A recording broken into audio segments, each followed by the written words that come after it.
Good day mga boss. Sa video na ito, tuturo ko lang po sa inyo kung paano kadali magpalit ng ating speedometer cable sa ating XRMFI. Ito po mga boss. Ito po yung ating speedometer cable mga boss. Genuine po siya mga boss. Original. On the parts. Ito po yung kanyang part number. Ito po mga boss. Ang kanyang part number.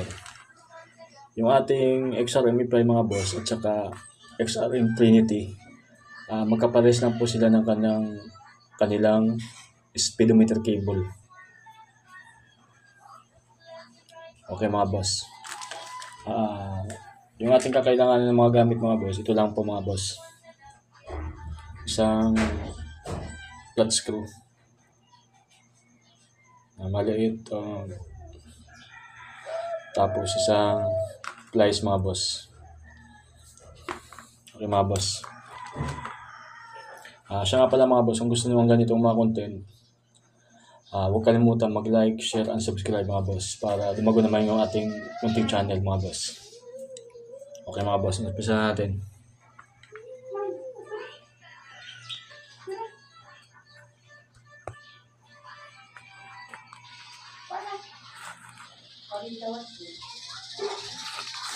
Dito mga boss, ito po mga boss. Itong slot na ito mga boss. Ito po mga boss. Susungkitin lang po natin ito mga boss ng itong mga flat screw mga boss.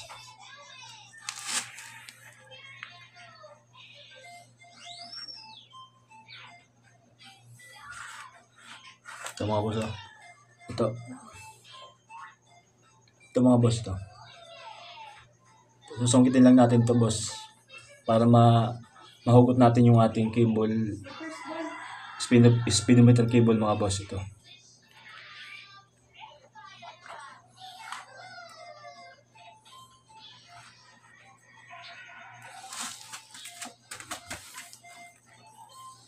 Ito mga boss, sungkitin lang natin ito mga boss.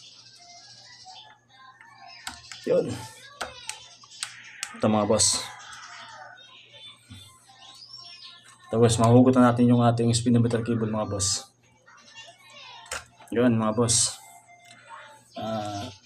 Kadalasan lang naman ito nasisira mga boss yung ating speedometer cable. Itong ating ito mga boss. Dito doon mga boss napuputol. Siyempre sa katagalan mga boss, napuputol din ito mga boss. Mas maganda kung may maintenance natin yung ating speedometer cable. Lalagyan natin ng grasa at kunting langis para yung ating speedometer cable mga boss, umaba ang kanyang buhay, ang kanyang lifespan mga boss.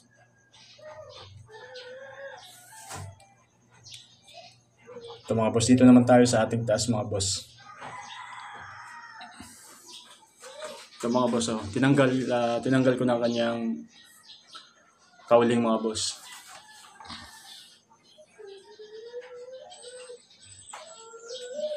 Dito mga boss, yung ating cable mga boss, ito.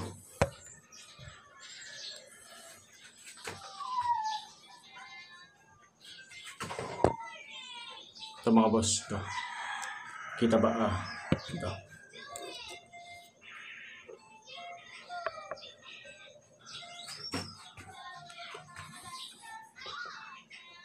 Ito mga boss, ito. Pipihit lang natin ito mga boss sa counterclockwise mga boss para mahugot natin yung ating speedometer cable mga boss.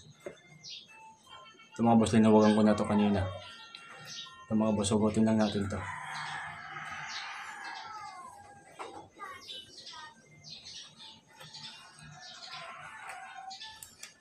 Ito mga boss, nahugot na.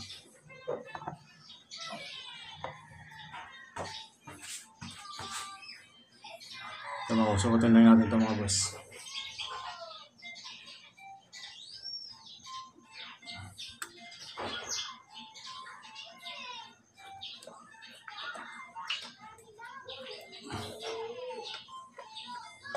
Yun.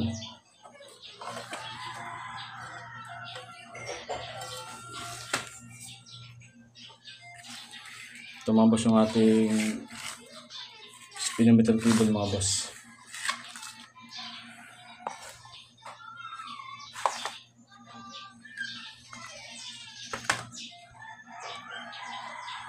Ito po yung ating luma mga boss.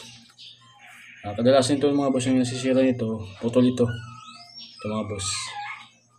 Ito na yan, naputol siya mga boss.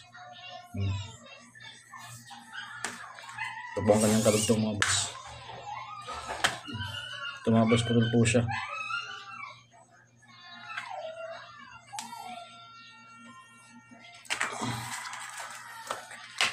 Ito mga boss, install na natin yung ating bagong speedometer cable.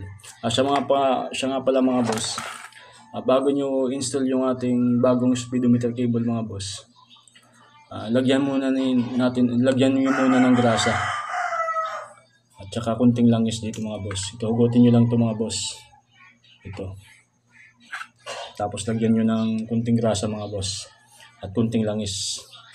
Para sa ganun, yung ating speedometer cable mga boss, mahaba ang kanyang buhay. Okay mga boss, ikabit na natin. Nasa magkakabit nito mga boss, itong slot na to, papasok lang natin dito mga boss.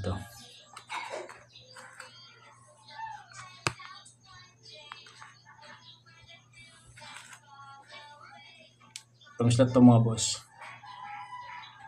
pasok lang natin dito.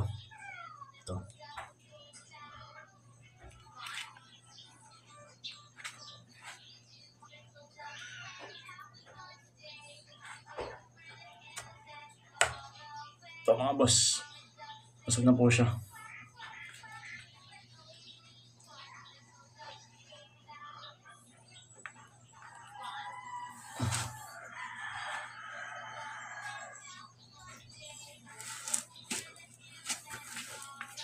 Pipigitin muna natin yung ating gulong mga boss. Ikutin muna natin yung ating gulong para malaman natin kung ating speedometer cable gumagana ba. Ito mga boss. Pipigitin natin yung ating gulong. Dapat iikot to mga boss. Ito. Dapat iikot to.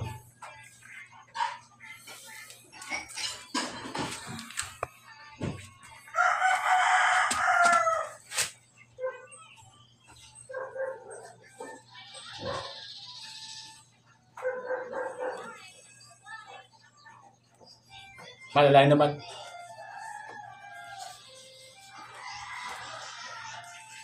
Ito mga boss.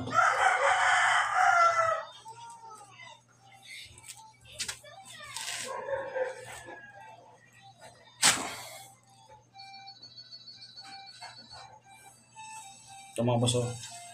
Umiikot na yung kanyang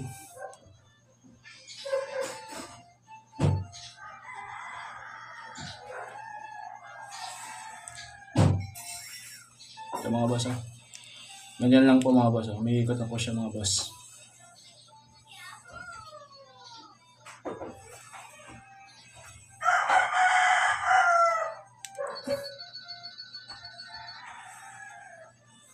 Yan mga boss.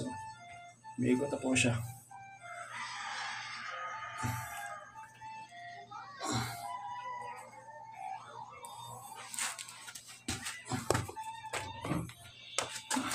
Okay mga boss, kabit naman natin to sa ating panel gauge mga boss. Sa ating speedometer panel gauge mga boss. Ito mga boss, isot lang natin dito mga boss. Ito. Kung paano nyo tinanggal mga boss, ganun din natin ibabalik mga boss. Ito mga boss. Yun.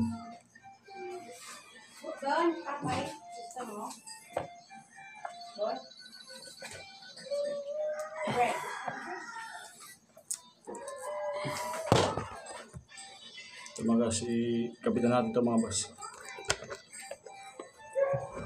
Ito mga boss. Sa paghigpit naman dito mga boss, sa paghigpit nito mga boss, sa paghigpit nito mga boss, clockwise naman mga boss yung paghigpit nito.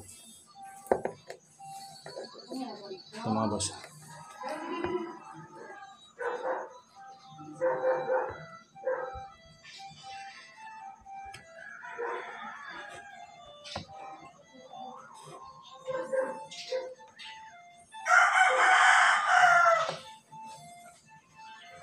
Yan.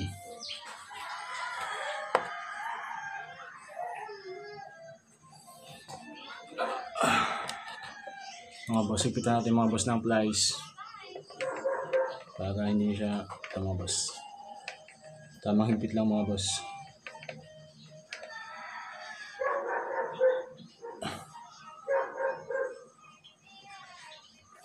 Mga boss, okay na yan.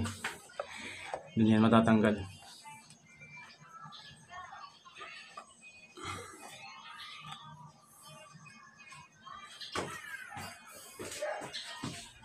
Ito mga boss, oh.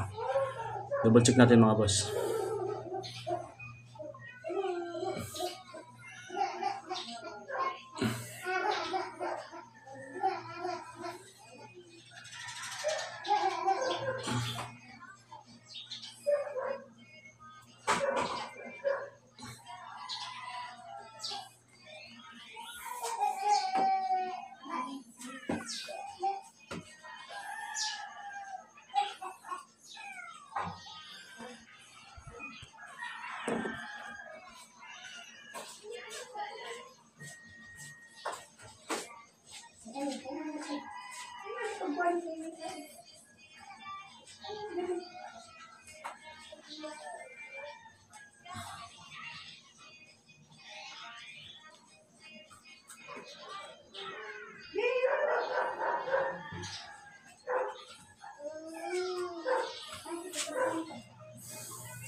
Yun lang mga boss.